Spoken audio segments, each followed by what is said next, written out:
Muy buenos días. Este es su programa Antena Internacional, el programa que le trae el análisis de los principales acontecimientos mundiales. El día de hoy tenemos como invitado al internacionalista Francisco Belaunde, con el cual vamos a hablar un tema muy importante. En estos momentos está sucediendo la 10ª reunión del gabinete binacional entre el presidente peruano Pedro Pablo Kuczynski y su homólogo ecuatoriano, el presidente Rafael Correa. Esta reunión es muy importante porque es la primera reunión que va a hacer el actual mandatario con el presidente Correa, donde tratarán temas relacionados al turismo, la infraestructura, temas sociales y también temas relacionados a lo que es el desarrollo fronterizo en general. Para ilustrarnos sobre este tema, le vamos a presentar el siguiente video. El jefe de Estado, Pedro Pablo Kuczynski, encabeza hoy la delegación peruana en el encuentro presidencial y 10º Gabinete Binacional de Ministros de Perú y Ecuador en la ciudad ecuatoriana de Macas. La realización de reuniones de gabinetes bilaterales se ha convertido en uno de los mecanismos de integración más practicada para la diplomacia peruana, con el fin de solucionar problemas comunes en la zona fronteriza.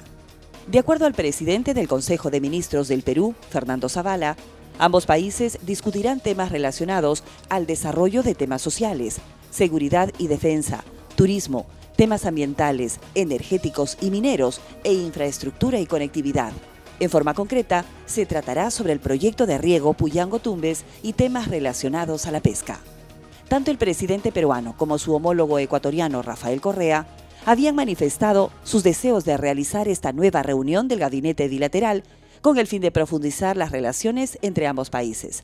En forma especial, ambos mandatarios deseaban aprovechar el excelente momento que atraviesan las relaciones diplomáticas, así como económicas, entre los dos países. Luego del Tratado de Paz, firmado en el Palacio de Itamaraty en Brasilia en 1998, las relaciones bilaterales entre Ecuador y Bolivia ingresaron a un periodo que puede ser considerado de excelente, ya que ha podido multiplicar el comercio, intensificar el intercambio cultural, aumentar el turismo y realizar una intensa agenda social para beneficio de la población que se encuentra en la zona fronteriza de ambos pueblos. Antes que termine el año, el gobierno peruano tiene planeado realizar otros 2 gabinetes binacionales con nuestros hermanos vecinos de Bolivia y Colombia. Como hemos observado en el video, hoy más que nunca los gabinetes binacionales se han vuelto una necesidad. La razón principal es que cada vez hay más problemas comunes entre los países que deben enfrentarse en forma colectiva. Amenazas a la seguridad, la necesidad de poder tener políticas comunes en salud, en educación. Y justamente sobre este tema vamos a hablar con nuestro invitado. Muchas gracias por estar en nuestro programa, señor Francisco Belaunde. Encantado, más bien, muchas gracias por la invitación. A ver, comencemos con la importancia que tienen los gabinetes nacionales. ¿Cómo nacen los gabinetes nacionales y cuáles son los ejemplos que hemos tenido anteriormente antes de llegar a este 10º gabinete binacional? En realidad, la historia de estos gabinetes binacionales, el origen nos viene de Europa, ¿no? Francia y Alemania, que como sabemos han sido países que han estado enfrentados a lo largo de varias guerras, y ahora constituyen pilares, 2 países pilares de la Unión Europea, tomaron la costumbre de organizar estos gabinetes binacionales para reforzar la integración dentro de la propia Unión Europea, reforzarla a nivel bilateral. Y ya se ha convertido en una costumbre, ¿no? Y esta sana costumbre ha sido, digamos, retomada, en este caso por el Perú y varios de sus países vecinos, y singularmente con Ecuador, con el que precisamente hemos tenido también una historia bastante conflictiva, ¿no? Es bastante significativo que con Ecuador ya tenemos 10, esta es la 10ª versión del gabinete binacional. ¿Qué significa esto específicamente con Ecuador? Yo creo que hay acá una voluntad muy clara de dejar atrás todo el pasado que tuvimos, como decía, conflictivo, y de impulsar la integración, ¿no? Y esto además, lo que es interesante es que es más allá de las diferencias ideológicas entre los gobiernos, porque claramente hay una diferencia entre lo que es el gobierno de Rafael Correa, que está cercano, bueno, que forma parte del ALBA y tiene digamos, una posición más bien cercana a los gobiernos de Hugo Chávez y otros, digamos, hablando del socialismo 21, y por el lado peruano, que ha seguido más bien políticas que se podrían llamar liberales. Sin embargo, no obstante esas discrepancias desde el punto de vista ideológico, eso no ha sido de ninguna manera un obstáculo para que se prosiga con la integración entre ambos países, ¿no? Esto significa que ya nuestras democracias han llegado a un grado de madurez, ¿no es así? Porque justamente anteponen, digamos, objetivos ideológicos y políticos muy válidos de ambas partes para poder atender los intereses comunes. Por lo menos lo que se ha alcanzado es una madurez a nivel de relaciones internacionales. Yo creo que el sentido de lo que es el Estado, son políticas de Estado, prevalecen sobre los cambios internos que se van dando, y lo estamos viendo en el caso, por ejemplo, de Ecuador, pero también lo hemos visto, por ejemplo, cuando se dio el litigio marítimo con Chile ante la Haya, y que fue una política de Estado, ¿no? Sucesivos gobiernos, digamos, llevaron este proceso de manera ejemplar. Entonces, en este caso, con Ecuador estamos viendo lo mismo, ¿no? Ahora, son 10 gabinetes binacionales que vamos a tener para terminar el día de hoy. Tenemos ya 2 con Colombia y 1 con Bolivia. ¿Llegará el momento en este gobierno que tengamos 1 con Chile? Bueno, yo creo que esa es la intención del gobierno. Yo creo que por lo pronto lo que si quisiera retomar mientras tanto, son los encuentros estos 2+2, ¿no? Que reúnen a los ministros de Defensa y los ministros de Relaciones Exteriores de ambos países. Ese mecanismo que ha quedado de alguna manera suspendido por las discrepancias que conocemos, por el litigio, y entonces la idea es de retomarlo, ¿no? Entonces, y más adelante, ojalá efectivamente se pueda retomar también con Chile, porque obviamente con Chile tenemos un grado de integración muy fuerte, ¿no? Eso lo sabemos todos a nivel de inversiones, a nivel de comunidades, la comunidad peruana que está en Chile, pero también los chilenos que vienen al Perú, a Tacna en particular. Y entonces hay una integración muy fuerte que obviamente merece que también se den gabinetes binacionales, ¿no? Si nosotros revisamos la historia del Perú, tal vez las zonas fronterizas son las zonas más olvidadas históricamente, y eso se ha reflejado en todas las fronteras del Perú. La intensidad que se están dando los gabinetes binacionales es justamente una manera que trata de compensar ese olvido que han tenido históricamente en la frontera. ¿Cuáles son los problemas que generalmente se suceden en las fronteras? ¿Por qué tantas necesidades de tener gabinetes binacionales, en este caso con Ecuador? Bueno, hay diferentes temas. Hay, por ejemplo, un tema del contrabando, ¿no? El contrabando es un problema que se da, que afecta a ambos lados de las fronteras, claramente, pero también en esas zonas hay problemas de salud similares, hay hay temas de infraestructura. Por ejemplo, está el proyecto de irrigación Puyango-Tumbes, ¿no? Que ya es un proyecto antiguo y que ojalá se pueda materializar, y que está también pues en discusión entre los gobiernos. Hay temas también sociales, económicos claramente, por supuesto, y entonces hay pues una serie digamos, las fronteras son fronteras políticas, pero digamos, la naturaleza es la misma, ¿no? En esa zona. En realidad entonces se enfrentan problemas muy similares, ¿no? Hay que reconocer también que este 10º encuentro hay un contexto muy particular del encuentro entre estos 2 presidentes y entre estos dos gabinetes.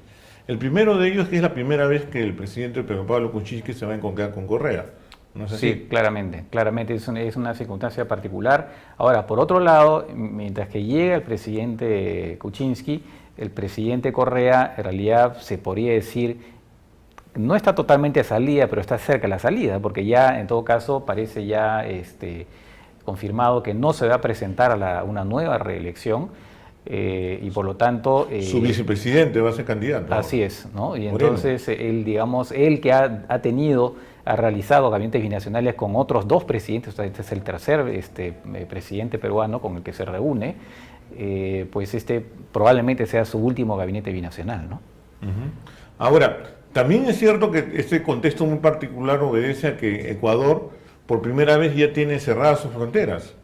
Bueno, también hay este tema, hace poco efectivamente lo cerró con Costa Rica y el documento se firmó en Colombia, ¿no? Y recordemos que también en el caso de Perú,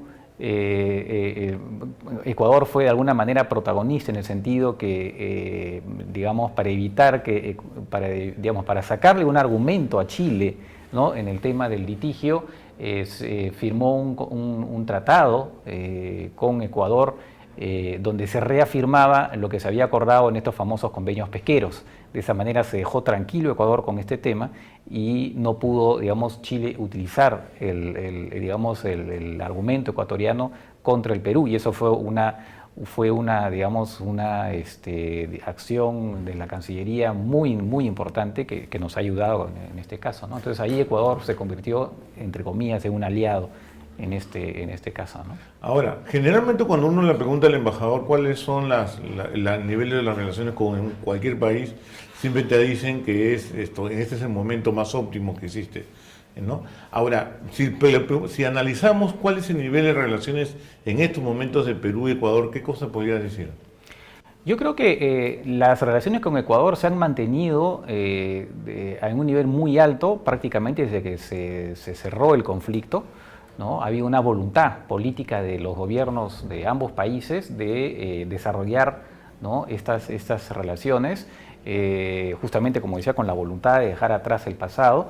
Y entonces yo creo que con Ecuador ha habido de repente algún momento incómodo cuando hubo este episodio de este embajador ecuatoriano en el Perú que tuvo un incidente con una persona en un supermercado. Fue un incidente menor, pero claro, generó una incomodidad en su momento. Pero en general las relaciones se mantienen en muy buen nivel, mucho mejor en todo caso, por ejemplo, bueno, con Chile obviamente que hemos tenido este litigio, con Bolivia, que todavía hay algunos temas, digamos, no resueltos, en particular con este acuerdo que hubo para el puerto en el sur, ¿no?, que todavía no ha sido ratificado por el Perú, por lo demás. Entonces, pero con Ecuador, bueno, y con Colombia tenemos también, eso sí, con Colombia tenemos también una relación tradicionalmente muy buena. Yo creo que en este momento de nuestros vecinos, las mejores relaciones las tenemos con Colombia y con Ecuador, ¿no? Ahora, ¿cómo repercute estas buenas relaciones en diferentes campos? Por ejemplo, en el campo militar, hay menos gastos de seguridad fronteriza justamente por esas excelentes relaciones que tenemos. Claro, esa es la ventaja, digamos, de tener relaciones pacíficas con nuestros vecinos, es que los recursos, por lo menos en lo que se refiere a digamos, gastos militares dirigidos a las fronteras, pueden ser destinados a otras necesidades. Acá tenemos, en materia de defensa, tenemos, por ejemplo, el tema del ORAEM, que llama nuestra atención, y otros de reposición, bueno, de material bélico, que es normal que se tenga que renovar cada cierto tiempo, ¿no? Ahora, las potencialidades y las oportunidades que se presentan son muchas, ¿no? Por ejemplo, en el campo turístico, ¿no?, ellos tienen como su bandera principal dentro de lo que le presenta al mundo es justamente la isla de Galápagos. Nosotros tenemos a Cusco y a Machu Picchu. Sí. ¿Puede haber un tipo de complementariedad para presentar paquetes a terceros, cuartos países, a Europa y Asia, para que pueda haber esa integración cultural? Bueno, es posible, ¿no? Yo creo que es la posibilidad de hacer paquetes es interesante. Ahora, no olvidemos que las distancias son muy grandes en nuestro continente, ¿no? Las personas que vienen acá al Perú, por ejemplo, europeos, vienen a veces por vacaciones de 2 o 3 semanas, y entonces ya concentrarse en el mismo Perú. Por ejemplo, tenemos Machu Picchu, efectivamente la zona todo el sur, pero también tenemos en el norte digamos, un destino turístico que se quiere desarrollar, por ejemplo, en la zona de todo lo que es Chiclayo, Lambayeque, La Libertad, y conectado con Chachapoyas, ¿no? Entonces, ahí, y competimos con Ecuador en lo que se refiere a playas, porque Ecuador también atrae muchos turistas por sus playas. El Perú está tratando de atraer turistas también en Tumbes y en Piura, ¿no? Si revisamos las estadísticas de turismo, vamos a encontrar que cada vez más peruanos van a Ecuador a conocer y cada vez más ecuatorianos vienen al norte del Perú. Sí, bueno, el turismo entre ambos países efectivamente es algo que que tiene que ser desarrollado y que de hecho hay bastante movimiento. Bueno, movimiento comercial por la frontera ha habido siempre y ahora también en el plano turístico también, porque eso obviamente favorece a ambos países. Otro de los temas que van a tocar hoy día, y me parece que también van a ser uno de los principales, es el tema de seguridad, ¿no? Tumbes se ha caracterizado por ser una de las regiones más violentas del Perú. A pesar de ser pequeña, parece que hay una concentración ahí de grupos criminales que se han organizado para poder sacar las drogas por puertos o por cruzar la frontera. ¿Qué se podía, una medida colectiva para enfrentar este mal con Ecuador? Bueno, ahí tiene que haber una sinergia entre los servicios policiales, los servicios de inteligencia, ¿no? Para que puedan identificar juntos las amenazas que hay en ese sentido. Efectivamente, Ecuador es un paso para la salida de la droga, ¿no? La droga colombiana en particular. Y en el caso peruano, pues el norte del Perú lamentablemente también es una zona donde hay mucho, en general, el norte en general, donde también hay paso de droga. Entonces ese es un problema en común que tenemos que enfrentar y como digo, ahí es un tema de que haya complementariedad entre los servicios policiales, inteligencia, ¿no? Y también la colaboración judicial, ¿no? Hemos tenido varios casos de delincuentes peruanos que fugaron a Ecuador y que fueron capturados allá con la colaboración de las policías de ambos países. Y también del nuevo plan de recompensa que está impulsando el Ministerio del Interior. Claramente, claramente, y eso también de alguna forma, digamos, seguramente deben haber muchos delincuentes que deben tratar de estar en estos momentos de cruzar la frontera, ¿no? Para irse allá, ¿no? Ahora, un problema que afecta a ambos países